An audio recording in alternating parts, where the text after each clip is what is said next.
संत शिरोमणि गुरु रविदास जी का जन्म विकिपीडिया के अनुसार 1388 ईस्वी में हुआ था और उनका देहांत 1518 ईस्वी में हुआ था। लेकिन यह जन्म तिथि देखने पे पता लगता है कि वो 130 साल तक जीवित रहे थे, जो कि सत्य नहीं लगता है। या यह भी हो सकता है कि पहले के लोग 100 साल से ऊपर तक जीवित रहते हो।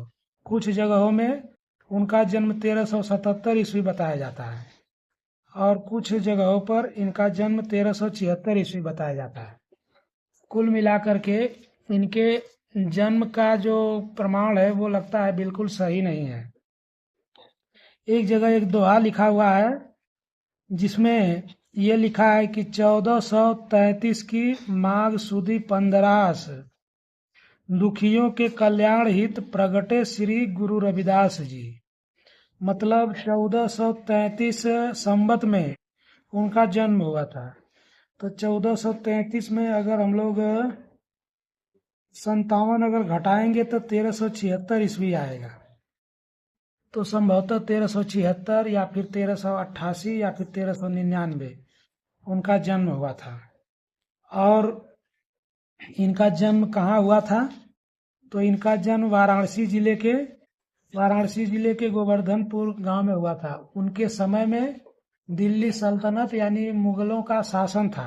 संत रविदास के बचपन का नाम रवि था।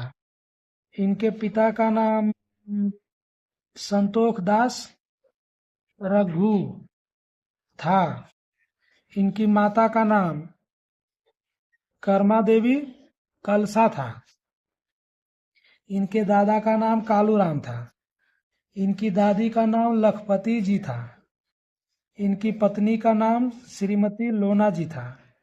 इनके पुत्र थे श्री विजयदास। संत शिरोमणि श्री गुरु रविदास जी का विवाह 12 वर्ष की उम्र में हो गया था। इनको क्यों आज तक याद किया जाता है? क्योंकि इन्होंने एक रविदासिया पंथ की स्थापना की थी। और दूसरा कारण यह है कि सिखों के जो पवित्र ग्रंथ है गुरु ग्रंथ साहब, उसमें इनके 40 दोहे दिए गए हैं। संत रविदास के बारे में कहा जाता है कि उन्होंने जात पात का घोर खंडन किया था और उन्होंने आत्मज्ञान का सबको मार्ग दिया था। उनकी प्रसिद्धि का कारण क्या है? क्योंकि उन्हें सतगुरु के रूप में सम्मानित किया जाता है। और दूसरी चीज इसलिए उनको सम्मान दिया जाता है क्योंकि गुरु ग्रंथ साहब में इनके भजनों को शामिल किया गया है। एक कारण और भी है कि ये मीराबाई के गुरु हैं और इनके आध्यात्मिक गुरु वैसे तो कबीर को कहा जाता है, पर कहीं कहीं यह लिखा हुआ मिलता है कि कबीर के कहने पर इन्होंने रामानंद को गुरु बनाया था। तो संत रविदास जी करते क्या थे? ऐसी कथा प्रचलित है कि ये काफी दयालु स्वभाव के थे। इनके पिताजी जूते का काम करते थे और इनके पास जो भी आ जाता था संत रविदास जी के पास, तो ये पैरों में अगर चप्पल नहीं देखते थे तो चप्पल बना करके देते थे। उनके इस ध्यानशीलता से परेशान होकर एक बार उनके पिताजी ने उनको घर से निकाल दिया। तो इससे वह जाकर के एक झोपड़ी में जाकर के वहां जूता सिलने का काम करने लगे। उन्होंने जाति और लिंग का विभाजन का विरोध किया। मतलब उन्होंने कहा कि हर जाति के लोग एक ही समान है और लिंग का मतलब स्त्री पुरुष में ज्यादा भेदभाव नहीं करते थे। वो ऐसे समाज की कल्पना करते थे जिसमें किसी को दुख न हो। उनका कहना था कि मनुष्य को उसके कर्मों से पहचाना जाता है, न कि उसकी जाति से। तो उनके विचार आज भी प्रासंगिक है। जैसे आज भी अगर कोई दलित का बेटा अगर डॉक्टर का कर्म करे तो उसे लोग डॉक्टर साहब कहेंगे, न कि दलित या फिर चमार साहब। तो संत रविदास के विचार आज भी प्रासंगिक हैं।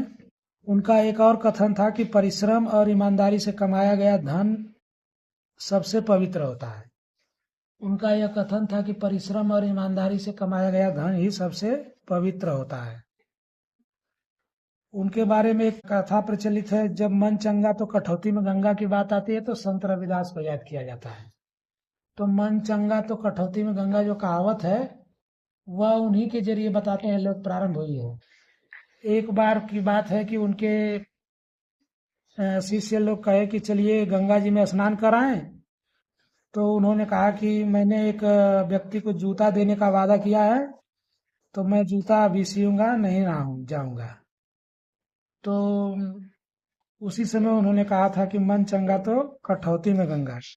मतलब मैं अपने मन और कर्म से, मन अगर हमारा शुद्ध है, पवित्र है, तो गंगा जी कठौती में भी आ सकती है। और मन ही अशुद्ध है, मन अपवित्र है, तो गंगा स्नान से क्या होगा। मतलब वो कर्म को प्रधानता देते थे। अब वो ऐसे संत हुए जिनको बाद में संत शिरोमणि का दर्जा दे दिया गया। ऐसा कहा जाता है कि उनकी जो शिष्या थी मीराबाई, मीराबाई उनकी शिष्या हुई थी। बताया जाता है, कुछ लोग कहते हैं कि 12 वर्ष की उम्र में, कुछ लोग कहते हैं कि 17 वर्ष की उम्र में उन्होंने संत रविदास, जिनको कि रैदास भी कहा जाता है, रैदास को अपने शिक्षक के रूप में प्राप्त किया था। कुछ ग्रंथ जैसे मध्यकालीन युग के ग्रंथ जैसे कि भक्तमाल से पता चलता है कि रविदास ब्राह्मण भक्त रामानंद के शिष्य। वे उत्तर भारतीय भक्ति आंदोलन के सबसे प्रसिद्ध संतों में से एक थे। उनका जन्म मुगलों के शासनकाल के समय में हुआ था और उन्होंने कबीर साहब के कहने पर गुरु रामानंद को अपना गुरु बनाया था। उनका दोहा ये कह करके आज का वीडियो खत्म करता हूँ। रैदास जन्म के कारणे होत न कोई नीच, नर कु नीच कर डारी है, ओछे कर्म की नीच। रैदास जन्म के कारणे होत न कोई नीच, नर कु नीच कर डारी है, ओछे करक की नीच। कहने का अर्थ यह है कि रैदास कहते हैं कि जन्म के कारण कोई नीच नहीं होता है। जो नर नीच कर्म करता है, ओछा कर्म करता है, वह नीच होता है, भले वह ऊंचे कुल में पैदा होकर के। तो इनके दोहे का अर्थ आप लोग समझ ही गए होंगे। बस आज का वीडियो बस छोटा सा ही रहेगा। फिर हम लोग मिलेंगे अगले किसी वीडियो के साथ। तब तक जय हिंद, जय भारत।